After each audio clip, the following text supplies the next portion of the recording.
Exam आपने दे दिया, score card check कर लिया, अब बारी है कि कट ऑफ कितनी रहने वाली है। काफ़ी जगह से आप लोगों ने कट ऑफ की इन्फॉर्मेशन ले ली होगी। मेरी वीडियो जल्दी नहीं आती है, काफ़ी एनालिसिस के बाद ये वीडियो बनाई है मैंने।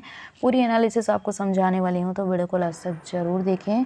Welcome to the noble profession, my self Astha Gupta, nursing officer KGM में स्वागत करती हूँ आपका हमारे यूट्यूब चैनल पे। स्कोर कार्ड से आपने अपना स्कोर देख लिया होगा। UR OBC SC ST EWS का इस वैकेंसी में कोई भी सीट नहीं था।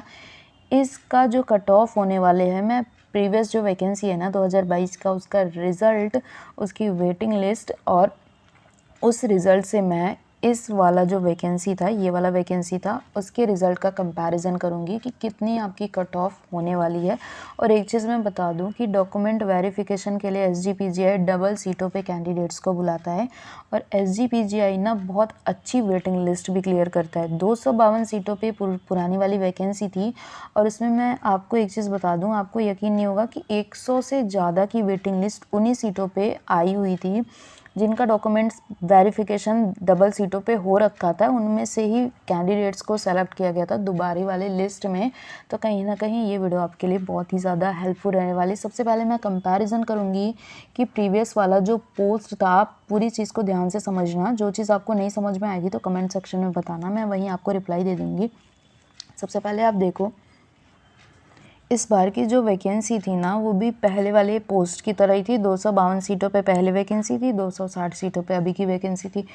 प्रीवियस ईयर में भी पेपर बहुत ही ज़्यादा इजी नहीं था, एवरेज लेवल का था। और इस बार भी अगर आप कैंडिडेट्स के रिव्यूज़ लेते हो, मैंने तो पेपर नहीं दिया, अब मैं पेपर नहीं देती हूँ, तो कैंडिडेट्स के रिव्यू से था कि कुछ शिफ्ट जो था ना, पेपर सही सही आया था, मतलब कि बहुत ज़्यादा इजी भी नहीं था। अरे SGPGI की वैकेंसी है तो इतनी इजी भी पेपर नहीं देगा, और ना ही बहुत ज़्यादा टफ था कि आपको एम्स लेवल का भी पेपर नहीं था। तो एवरेज पेपर था, सबने अपने अच्छे स्कोर गेन किए हैं। बहुत कम भी नंबर नहीं है, बहुत अच्छे भी नंबर नहीं है, मतलब एवरेज स्कोर ही रहा है। ये भी नहीं कि 80++ नंबर कैंडिडेट्स के मिले हैं। इतना भी नंबर ना पहली बार, पिछली बार एग्ज़ाम में मिला था ना इस बार। 2022 की वैकेंसी आप देखो और 2024 की वैकेंसी का कंपैरिजन करो तो आपको चीज़ें समझ में आएंगी कि एवरेज कट ऑफ उस टाइम क्या थी, इस टाइम क्या रहने वाली है। 115 सीट आपकी UR कैटेगरी में थी और 2024 की जो पोस्ट है ना, मतलब 2021-22 की वैकेंसी जो थी और अभी 2024 की, तो उस टाइम में UR की सीटें आपकी 115 थी। उसमें भी फ्रेश वैकेंसी थी और बैकलॉग वैकेंसी थी, और ये तो पूरी वैकेंसी जो थी बैकलॉग वैकेंसी थी। OBC की वहाँ पे आपको 42 सीटें थी प्रीवियस वैकेंसी में, और इस बार ना OBC कैंडिडेट्स को बहुत ही कम मौका दिया है, 8 सीटों पे। हाँ, लेकिन UR कैटेगरी जो है ना, इसमें अगर आप OBC कैंडिडेट हो तो भी आपको UR की सीटें मिलेंगी। UR की सीटें क्या होती है कि अनरिजर्व कैटेगरी है, उसमें SC ST OBC कोई भी कैंडिडेट हो, अगर उसकी हाईएस्ट रैंक है ना, तो वो सीटें वो ले सकता है। यहाँ पे मैं बता दूँ कि SC कैटेगरी की प्रीवियस ईयर में जो वैकेंसी थी वो 80 के आसपास में थी, और इस बार 114 नंबर पोस्ट था। ST की उस बार ना सिर्फ और सिर्फ एक सीट थी, फिर भी उसकी कट ऑफ बहुत ज़्यादा नहीं गई थी, और ST की अभी इस बार 19 सीटें हैं। EWS की 14 सीट थी, और इस बार की जो वैकेंसी में EWS की कोई भी सीट नहीं है। तो ऐसा नहीं है कि EWS कैंडिडेट ने अप्लाई किया था तो उनको कहीं पे भी मतलब अप्लाई कम हो। UR की जो कैटेगरी है ना, उसमें उनको सीट मिलेगी। तो सीटों का कंपैरिजन देखो तो बहुत ज़्यादा नहीं था, 252 सीटें थी, इस बार 260 सीटें थी। पेपर भी लगभग समान था, एवरेज था। SGPGI करा रही है तो लगभग हर बार का पेपर उनका वही होगा। हाँ, थोड़ी अगर नए सिरे से अगर एग्ज़ाम हो रहा है तो प्रीवियस ईयर से पेपर टफ भी आ सकता है। टफ भी था, मतलब जैसा प्रीवियस ईयर था उससे अपडेटेड ही पेपर था। अब मैं बात करूं कि कट ऑफ कितनी थी 2021-22 की जो वैकेंसी थी उसकी कट ऑफ। 2022 की कट ऑफ के बाद भी ना डबल सीटों पे डॉक्यूमेंट वेरिफिकेशन हुआ था, और उसके बाद पता नहीं कैसे SGPGI डॉक्यूमेंट वेरिफिकेशन करवाता है कि उन्हीं सीटों पे 100+ आपकी वेटिंग लिस्ट आ गई थी। तो ऐसा भी देखने को मिला था। तो यहाँ पे मैं बता दूँ, UR की जो सीटें हैं ना, वो उसमें जो कट ऑफ थी 115 सीटों पे फाइट था, उसमें कट ऑफ आपकी देखो 62.66, यानी कि 62 पे ही आप अनरिजर्व कैटेगरी में सेलेक्ट हुए। तो इस बार भी बहुत कम कट ऑफ नहीं जाएगी, इसी के आसपास में कट ऑफ जाएगी। क्या है ना कि हर साल का जो कट ऑफ होता है 1-2 नंबर का ही डिफरेंस आपको देखने को मिलेगा। सीटों का डिफरेंस भी बहुत ज़्यादा नहीं है। 115 सीटें थी, अभी 119 है, तो 62 ही आपका कट ऑफ गया था। अगर मैं यूपीएनएचएम की भी कट ऑफ की बात करूँ तो इससे ज़्यादा कट ऑफ तो यूपीएनएचएम का होता है। उसमें सीटें भी बहुत ज़्यादा होती हैं, हज़ार के आसपास में सीटें होती हैं, फिर भी उसकी कट ऑफ हाई जाती है। और आप देख सकते हैं कि 260 सीटों पे 252 सीटों पे वैकेंसी थी 2021-22 वाली, उसमें आपकी 62 ही कट ऑफ गई थी यूआर कैटेगरी में। और ओबीसी में आप देख सकते हो कि पिछली बार 42 सीटें थी, तब आपका 57.66 ही कट ऑफ गया है। और अभी जो रिसेंट में एग्ज़ाम हुआ था ना कैंसर हॉस्पिटल का, उसमें भी 300 के आसपास में सीटें थी और उसके बावजूद भी उसकी कट ऑफ बहुत ज़्यादा हाई नहीं गई थी।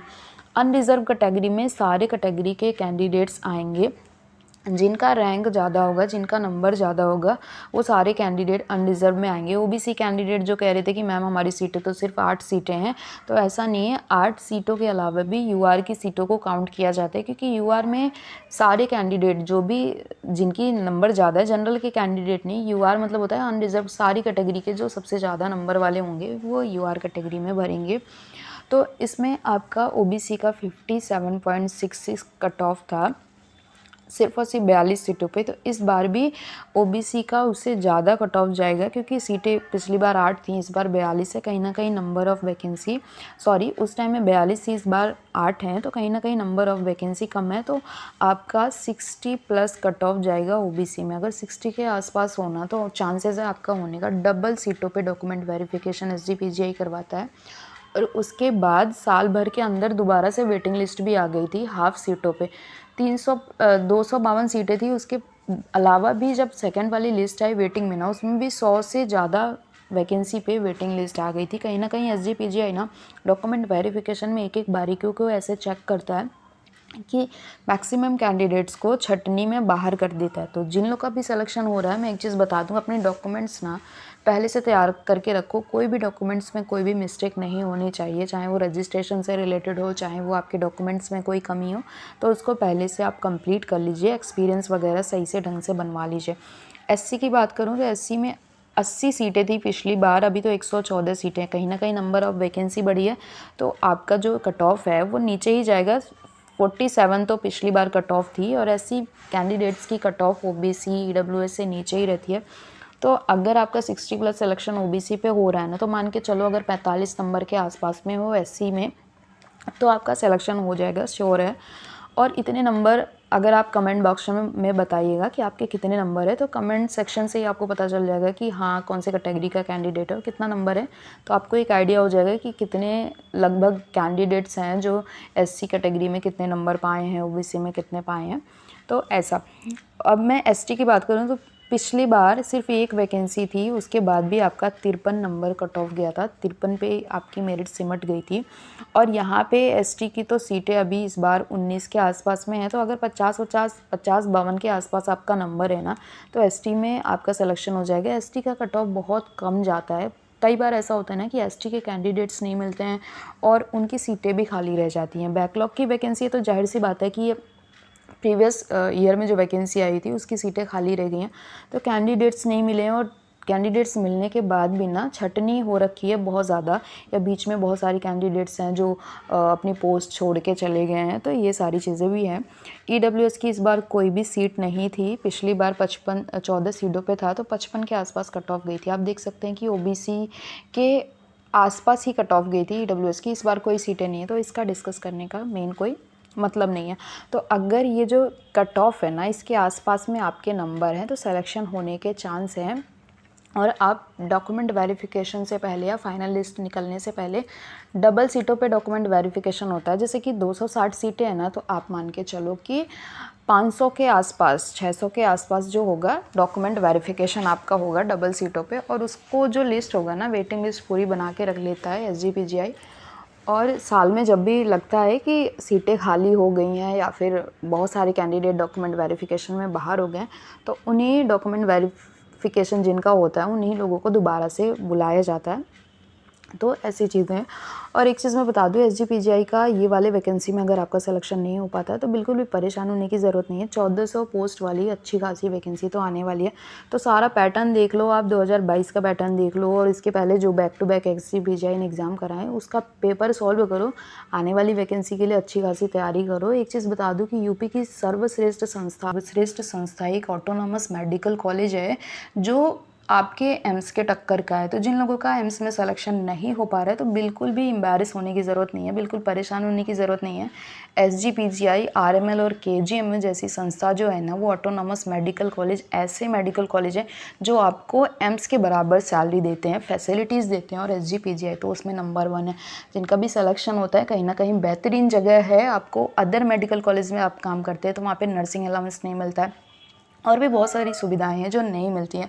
और ऑटोनॉमस मेडिकल कॉलेज में आपको सारी चीज़ें मिलती हैं, सारी सैलरी जो होती है वो एम्स के बराबर होती है। तो अगर आपका सिलेक्शन होता है तो बहुत अच्छी बात है। जिन लोगों ने भी कॉन्शियसली तैयारी करनी शुरू नहीं करी है तो अभी से तैयारी में लग जाओ। इस वैकेंसी में अगर नहीं भी हो पाता है तो परेशान होने की ज़रूरत नहीं है। बड़ी वाली वैकेंसी तो अब आने वाली है, उसकी तैयारी में अभी से लग जाओ। ऑनलाइन ऑफलाइन जैसे भी तैयारी हो पाए सारी तैयारी में अपना बेस्ट दीजिए। कोई भी कमेंट है, कोई भी डाउट है तो कमेंट सेक्शन में ज़रूर बताएं। मिलते हैं नेक्स्ट वीडियो में। Love you all, bye.